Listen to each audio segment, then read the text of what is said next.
She scanned the tree line, looking for movement, but everything was still. She listened again, but the whisper was gone. It must have been the wind, she told herself, even though every instinct screamed otherwise. Pushing forward, she felt her breath quicken. She moved deeper into the river, the water now reaching her shins.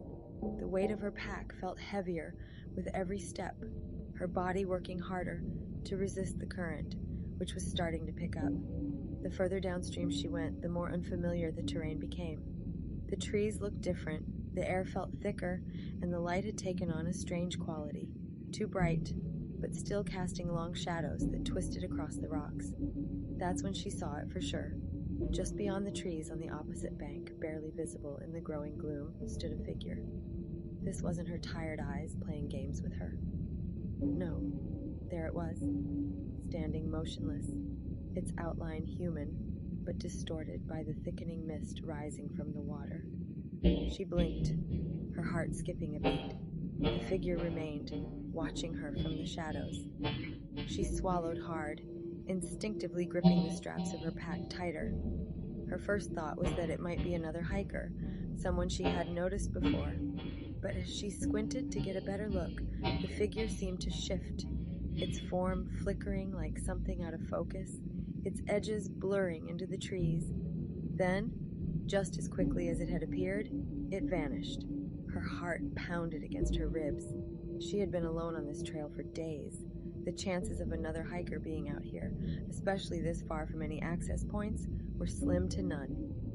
And yet, she had seen it. She was sure of it.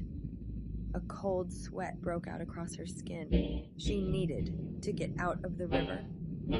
With shaking hands, she pulled her pack higher and turned back toward the mouth of the river. The water was rising, fast. What had once been ankle-deep was now climbing to her thighs, the current stronger, more insistent. Panic clawed at her throat as the realization hit. The tide was coming in, and it was coming in hard. The water was rising, its once shallow current creeping up past her knees.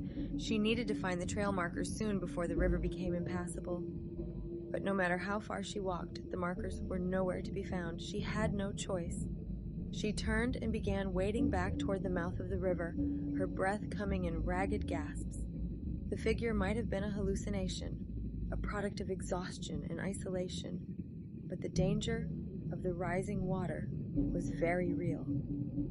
She pushed forward, the water climbing higher with every step. And then came the whispers again, louder this time, more distinct. She froze, her pulse hammering in her ears. The whispers were coming from the trees, from the rocks, from the very water that threatened to pull her under. "Who's there?" she shouted, her voice cracking. Silence. She took another step, but the whispers didn't stop. They grew louder, insistent, filling her ears with half-formed words she couldn't understand. She stumbled, nearly losing her footing as the water climbed to her chest, and then she saw it again. The figure.